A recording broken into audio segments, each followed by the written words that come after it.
আচ্ছা এইটুক বা হুম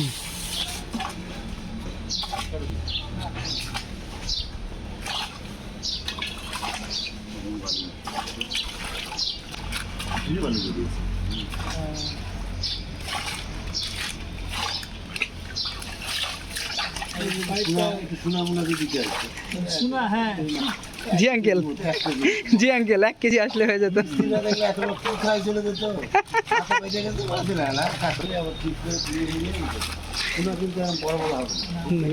এই আপনার এই পরিমাণ একটা সাদা পাথরও দেন তো নাকি বলবো তো,